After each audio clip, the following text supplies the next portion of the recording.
Have you ever looked at a set of numbers and just thought, okay, but why? Today, we're diving into the research that answers that very question. It's all about getting to the human story behind the data.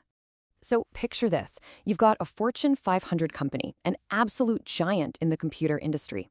And then, seemingly out of nowhere, it goes bust. The sales charts can show you what happened, sure, but they can't tell you the whole story, can they? They can't tell you about the company culture, or the crucial meetings, or the human choices that led to the collapse. So how do you get that story? Well, it's because, some of the biggest, most important questions in life just can't be boiled down to a number. To really get it, you have to look past the spreadsheet and use a totally different kind of lens. And that brings us to our first section, going beyond the numbers to find the right tool for the job, the tool for finding the why. And that tool, it's called qualitative research. This isn't about counting things, it's about understanding them. It's a deep dive into why we do what we do, the world that shapes us, and the meaning we make from our experiences. And this research doesn't happen in some sterile lab. No way. It happens out in the messy, complicated, real world. So here's a simple way to think about it. Quantitative research, that's the numbers game. It asks how many. It gives you the stats, the hard data, super important stuff. But qualitative research, it asks why and how. It gives you the stories, the context, the meaning behind all those numbers.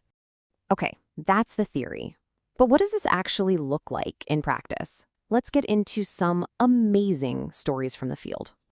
I mean, think about these questions. How does your social class really shape your childhood? What is it actually like to be an immigrant kid in a new high school? These are huge, complicated questions, and finding the answers takes some serious, immersive work. For instance, to figure out how social class really affects kids, one team of researchers didn't just mail out a survey. Nope, they spent an entire year observing 12 families, watching everything from how they ate dinner to how they talked to their kids at bedtime.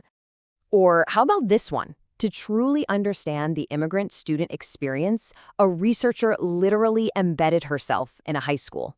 For 3 years, she became part of the community to see the world through their eyes.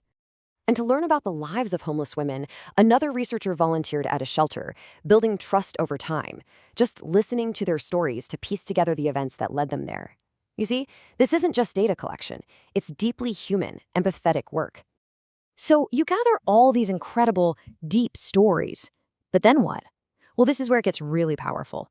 This is about challenging what we think we know. This is the real magic of qualitative research. It completely shatters stereotypes by showing you how complex people's lives really are. It can explain these big, messy social things, and it creates brand new ideas and theories. It shows you all the different real people hiding behind a single statistical average. Sometimes this kind of work gives us an idea so powerful, it totally reframes how we see a problem. A perfect example of this is a concept you might have heard of, the code of the street.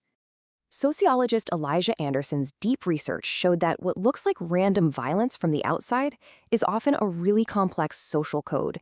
It's a way to survive when you feel like you can't count on anyone else for safety. Now that is an insight you will never get from looking at crime statistics alone. It only comes from being there, building trust, and listening.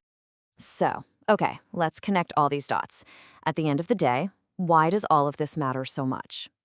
Here it is, plain and simple. If quantitative data gives us the skeleton of an issue, qualitative research adds the flesh and blood. It breathes life into the numbers. It gives us the human story that makes all those statistics actually mean something. So I'll leave you with this question. As you go about your day, think about it. What big why out there in our world do you think really needs a closer, more human look?